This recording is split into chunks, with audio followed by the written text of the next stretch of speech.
Hello everybody, Sparkster1701 here. We're taking a look at another studio set of Transformers. We're taking a look this time at the only 3-pack available in the line. We have Chromia, Arcee, and Elita-1 from Revenge of the Fallen. Of course, the ladies were brought in due to the popularity and demand of the fans. Unfortunately, they were brought in possibly the second worst of the live-action Transformer movies, at least in my opinion.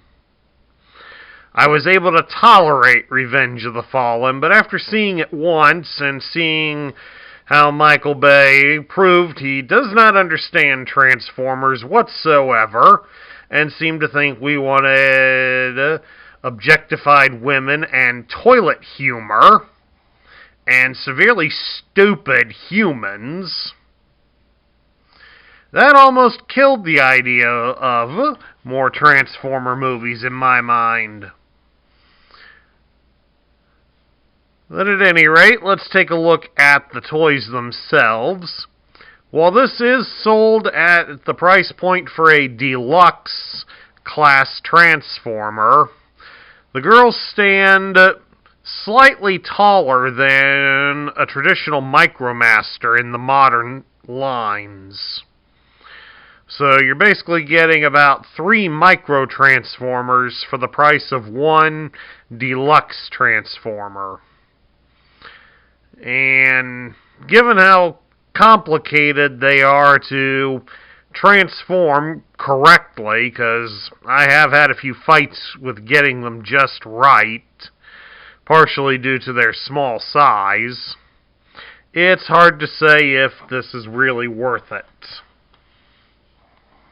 And of course, we get them out of the way here, and you can take a look at their backdrop. Backdrop, of course, features Shanghai, which was where they really got to show off their skills in the movie. Although by the end of the movie, all 3 of them were destroyed. Although in some cases you probably couldn't tell due to how massive the robot melees got in Revenge. Alright, at any rate, let's take a look at each of them individually. Alright, first up we'll take a look at Arcee.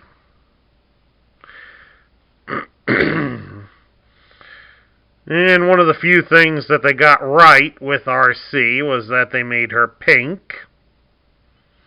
Which, for those of us of the Generation 1 era, we know that Arcee was predominantly pink in color. Although she was a lighter shade compared to this one, but at least they had the right idea.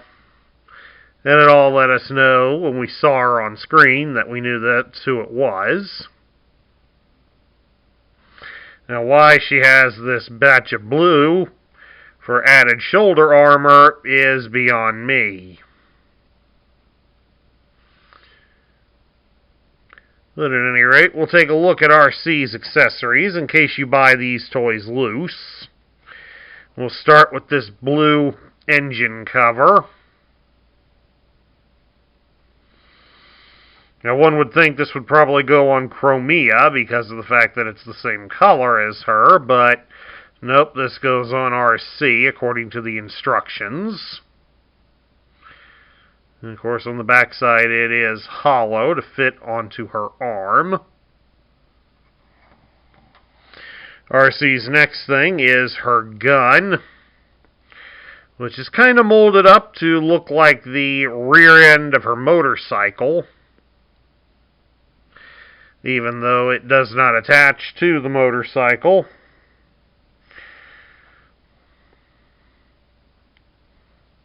So it's just basically a big block of pink plastic.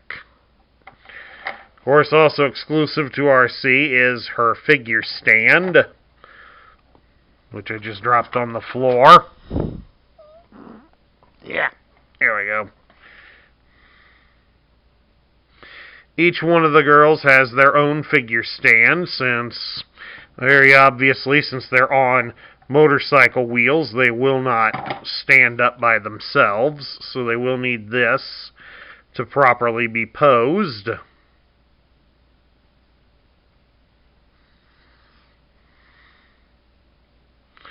And that is Arcee's loose pieces. In a moment here, we'll change the batteries so that we can transform her. Alright, now with fresh batteries, let's take a look at Arcee's articulation before we start transforming her. Her head can be turned left and right, and she can look up and down. Her head is on a ball joint. Her arms do raise out to the sides about so far. And the left one can easily rotate all the way around. The right arm is somewhat limited in its posability due to the motorcycle kibble behind her. She does have a joint at the elbow, which allows you to bend the arm at the elbow 90 degrees. And since it's on a ball joint, it does allow it to rotate in all sorts of directions, sort of giving the equivalent of G.I. Joe Battle Grip. She does have some swivel action at her hips. It does allow her to turn a little bit. And she does have a joint at her knees that allows you to bend her legs 90 degrees. So she doesn't have a whole lot going for her, mainly due to how her robot mode is set up. Now, to transform Arcee, the first thing we have to do after getting all of her accessories removed, and that includes the figure stand, so we have to spread her arms out like so. And we turn her around. Oh yeah, there's some other piece that pokes out here. Like that, there's an antenna for her back there. Her antenna needs to be folded inward, like so. Keep the leg a bit back, because we got a bender at the legs. Backwards. Or bend the body.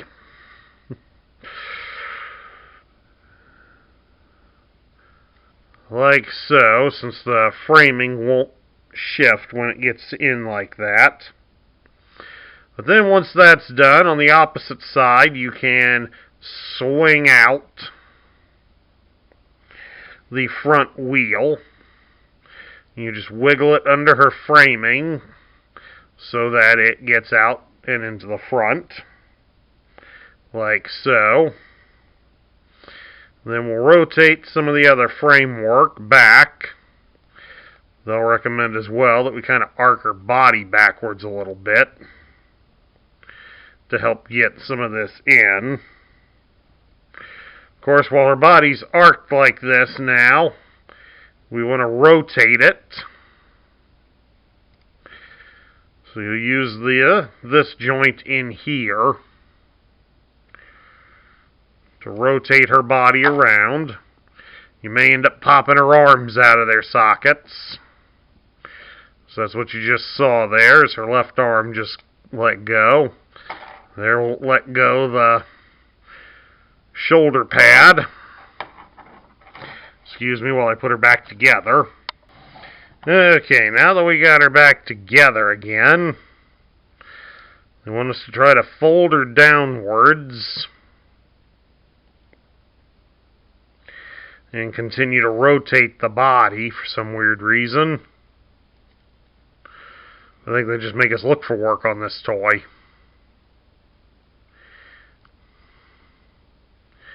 But apparently we got to get the body to go all the way down and connect.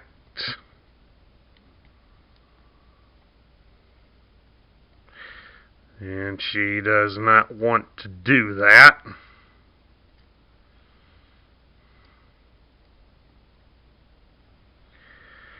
Come on, Arcee, work with me here.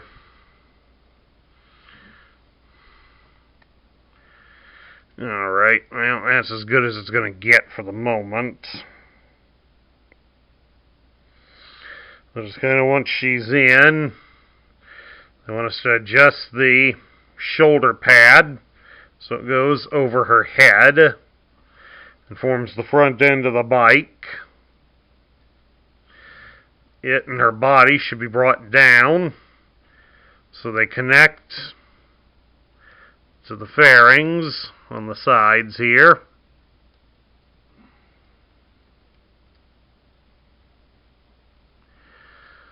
Connect in like so.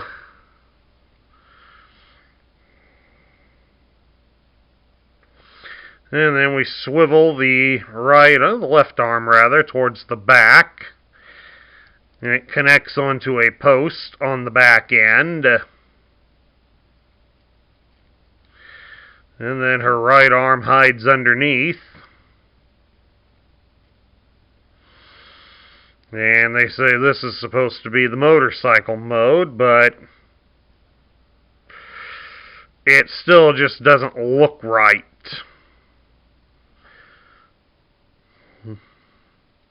Maybe I've got her twisted backwards or something. Yep.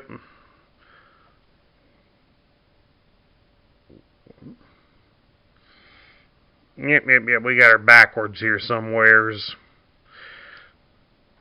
Something didn't get rotated in the right direction, so there's half the problem. Oh well. We'll see what we can do to figure it out. Okay, there's what we did wrong. The wheels were rotated in the wrong direction.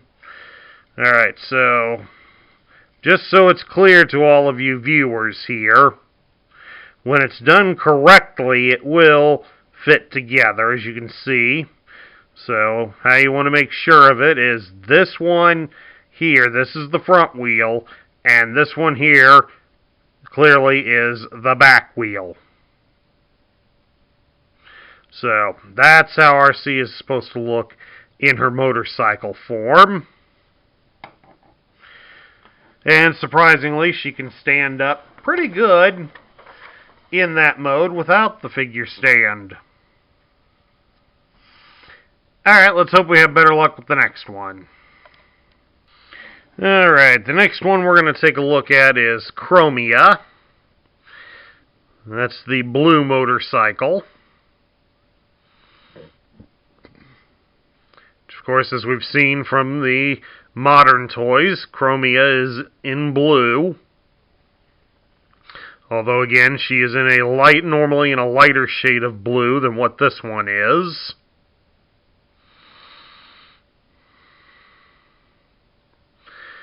And it also gives you a clear indication she's not going to transform the same way Arcee does.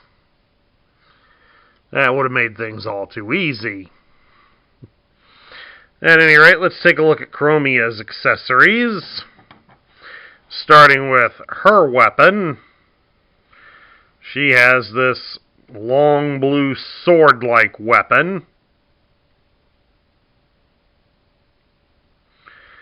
That again is done up somewhat to resemble motorcycle kibble.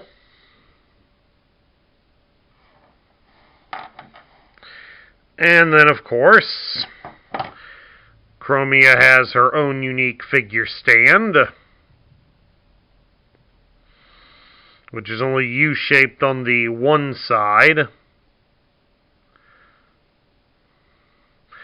due to the fact that she is only on a single wheel, not double-wheeled like Arcee is. Yeah, we'll take a look at Chromia's articulation. Her head can also be turned from side to side. It's not quite as easy due to the wheel being in your way.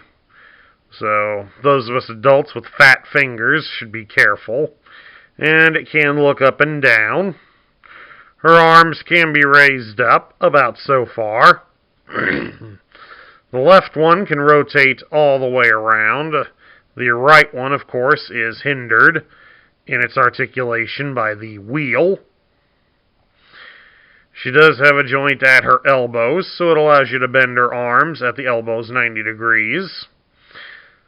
And especially with the left one having the motorcycle kibble, it's on a ball joint, so it can be swiveled around like swivel arm battle grip. She does have a ball joint at her hip, so it does allow her for some rotation at her hips. But she does have a leg articulation, but it's mainly it allows her to bend backwards. Which mainly allows you more to adjust her to keep her stable and standing upright.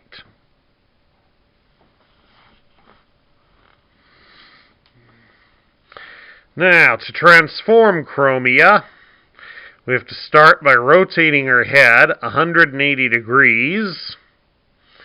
Then we turn her around and you fold the head down into this groove in her back. Then you will take the wheel and we will rotate the wheel over her head so that it points straight.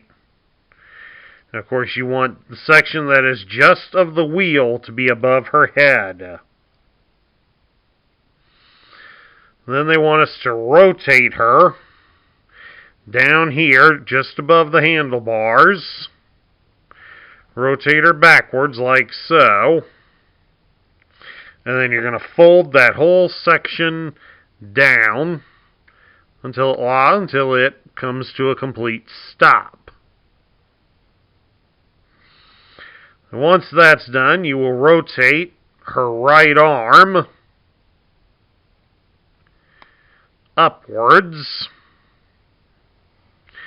and fold it in at the elbow so that her arm goes inside the motorcycle. Just exactly like that. Then now on her left arm, you're going to fold out this excess blue plastic right in front of the seat. Fold it up so that you can rotate the arm, so that the arm gets bent straight up. Then rotate it around like so. There's a post here above her back wheel that should connect to a hole in her arm. And this blue plastic up front should fold down and connect to the rest of the motorcycle. There we go, snapped into place. And then adjust things. Alright.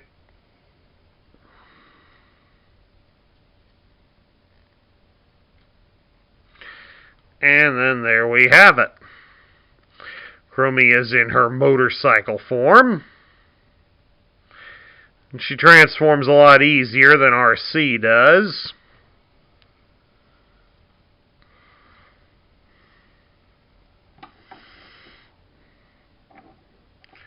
The only real downside is she does not really stand very well. That's if she gets her weight over on her right. If you keep the weight on her left, she will stand pretty good in motorcycle form. Alright, let's get the last one. And lastly, of course, we have Elita-1. Why they put Elita-1 in purple is beyond me. Probably to make sure she stood out.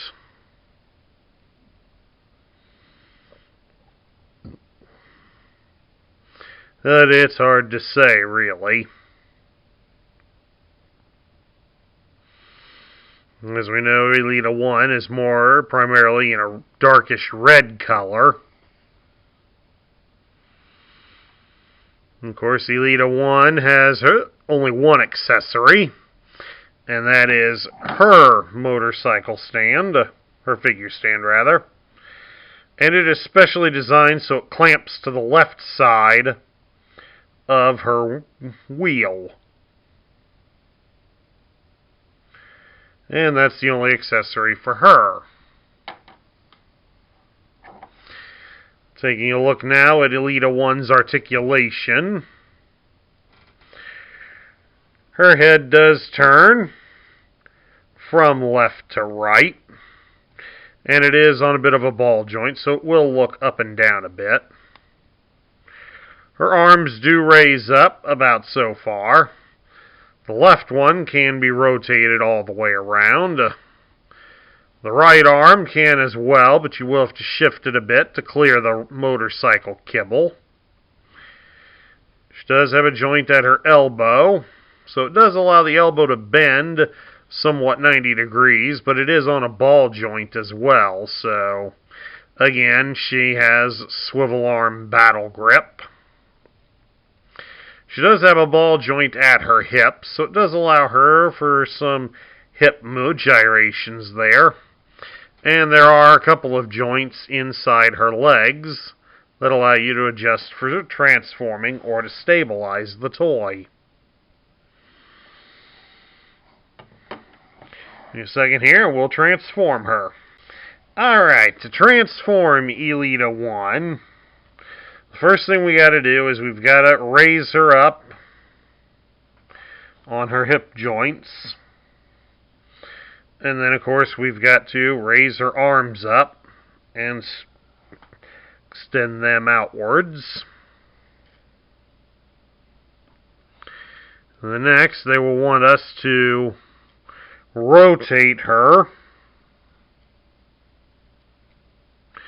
First off at the hip joint like that, and then at the one just beneath it, get her rotated all the way around just like that. Then we're going to turn her around and we will raise up the motorcycle covers here.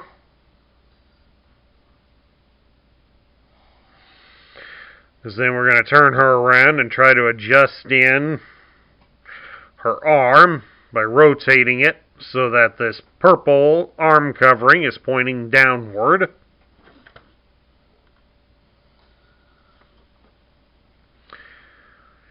Then we're going to try to adjust the arm inward so that it is ready to be in position.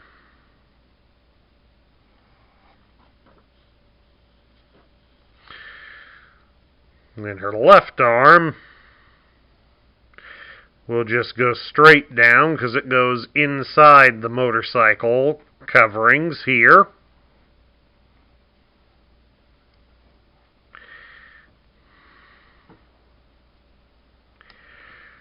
Oops, I'll just pop the elbow off. Give me a second. Okay, we reattached the arm at the elbow. But up here at the front, the arm attaches to this gray bit of plastic here underneath the front end of the bike. So make sure you're getting that in as well when you're transforming her. And then next back here, we go back to the back of the bike. So we're going to raise up this section so that we can get her legs to fully bend to get her into position.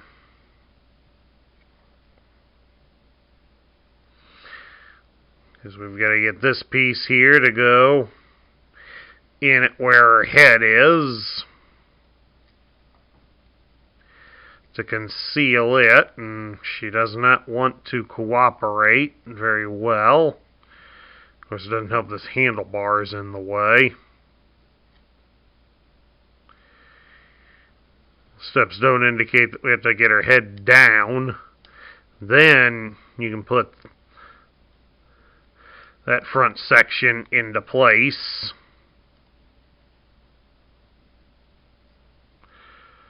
So the problem with the way some of these are is just they end up shifting on you the more you shift and adjust them.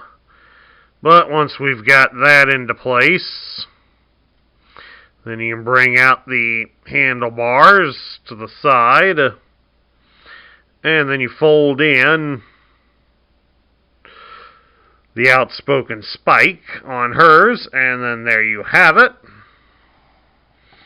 Elita-1 is in her motorcycle mode. And again, she's a little more heavy on the right-hand side.